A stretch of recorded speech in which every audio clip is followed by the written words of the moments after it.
Hello, and welcome to another glassblowing video. This video is going to be some cold working along with some AMA, since we all have short attention spans nowadays. I figured I'd answer some questions that the community has dropped on me so far. Thank you to all my friends and community that have submitted questions. You guys are super cute and all that stuff.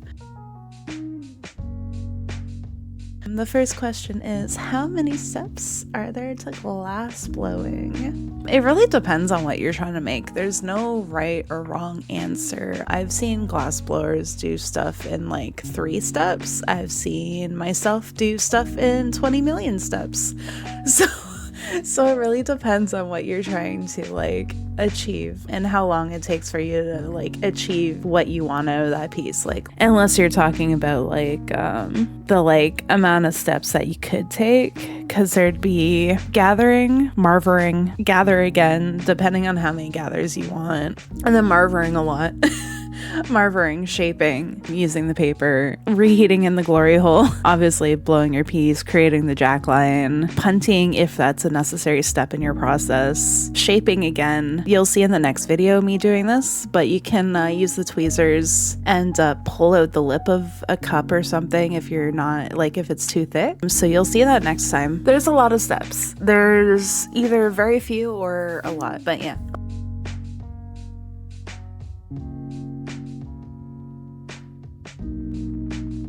What was it that got me into glassblowing in the first place? So this one's a little more personal.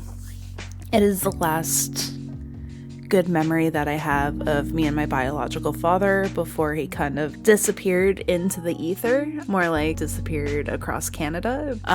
He took me over to Harbourfront in Toronto, and yeah, that was the best memory I had of him. But yeah, that, and also it's really satisfying for the ADHD brain. It checks all my boxes. I'm active on my feet. I get some weightlifting in there. I love fire. I can create practical things. I can create lewd things. I can create art. There's so many things that you can do with glass, and it's just so versatile and it's so challenging, and I live for it.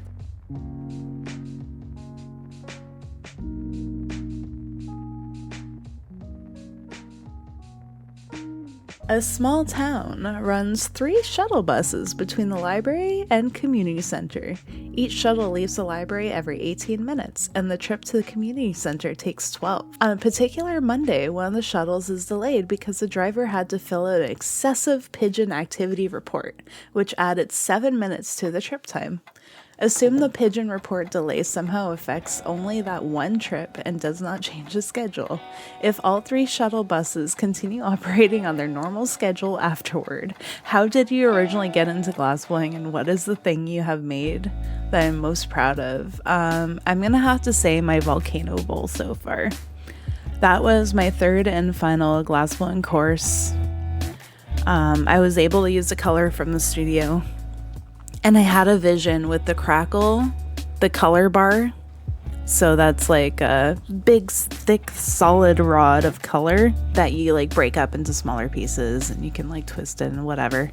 But yeah, I grabbed yellow and I grabbed red, and I twisted them together, and then I gathered glass, and it's just a crackle pattern. It turned out so good. It turned out so well. So I want to be able to refine that and eventually put that into galleries or make lampshades or something out of it, something a little more practical. So yeah, that is probably the piece I'm most proud of right now, because I'm still learning. I haven't had the funds to experiment with a lot more color, but hopefully after my UK trip I will definitely come back, make some moolah, and then be able to actually invest in some colors. So that should be good.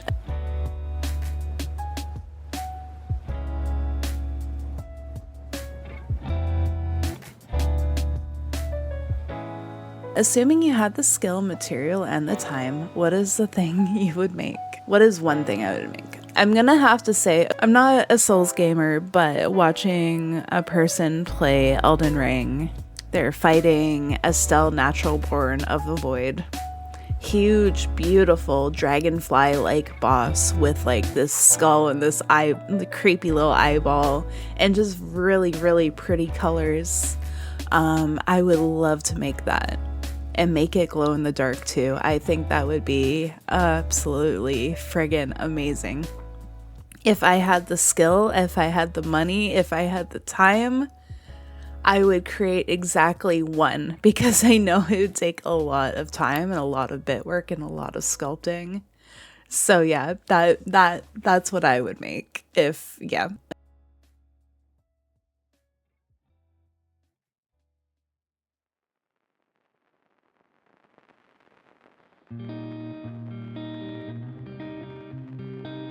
Imagine me as a child. What is cold working? Okay, so like how does one speak to a child? Once the glass cools down, you use blades and really rough sandpaper-like tool things and handheld like little rough tool things to like shape and refine and get rid of any boo-boos in the glass. I don't know, is that like describing it to a 5-year-old? Sure, we'll go with that.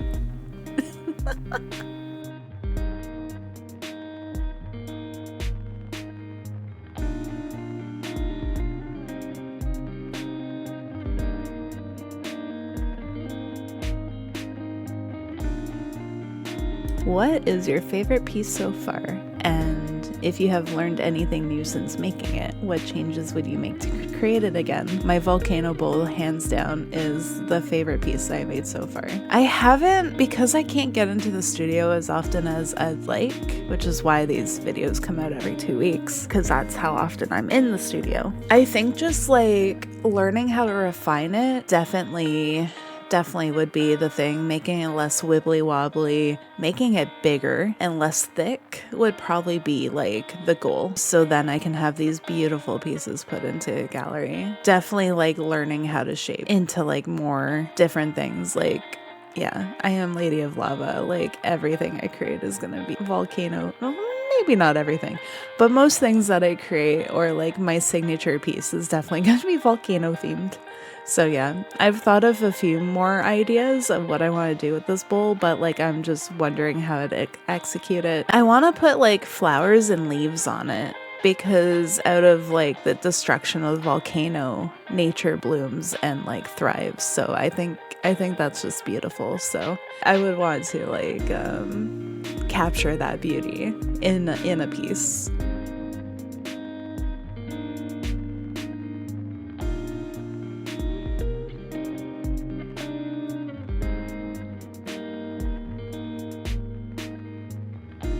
And then my last question, last but not least, does the heat ever scare you? I feel like I would be terrified of burning myself. I really like fire. I'm more scared of like cutting myself than I am of burning myself, if that makes sense. Obviously, there's always a concern of burning yourself. My partner, this session that is coming out next week, he went to grab tweezers that I had just used to like refine the lip of one of my cups, and he ended up grabbing and burning himself. And like, yeah, so it's definitely like a real possibility, a real like threat, but honestly, it doesn't really scare me because I've been burnt so many times in the kitchen, and I know if I ever got molten glass on myself, it would hurt like a mother. But yeah, the chances of that happening, assuming that I stay safe and wear my protective gear, yeah, no, I'm not scared of it at all. Like, worst thing I'm gonna do is get an honorary Jack's scar. That's the sign that you're really a glass blower, if you have one of those. So yeah.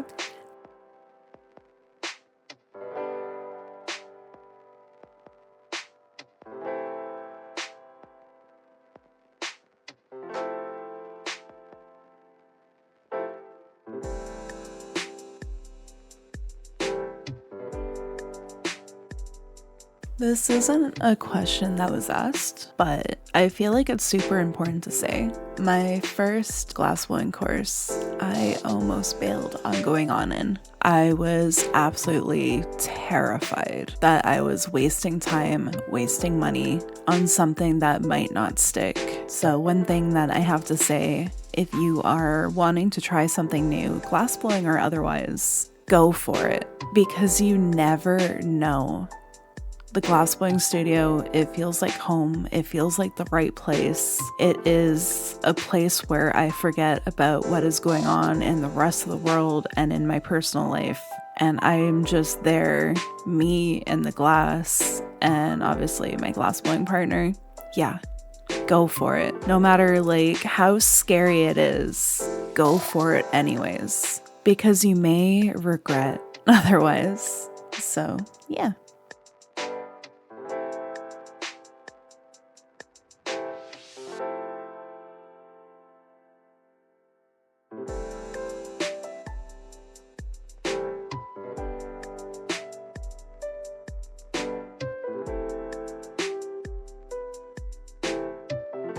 Thank you so much for hanging out and yeah, watching this grinding video. So what happened here is I blew the bottoms too thin.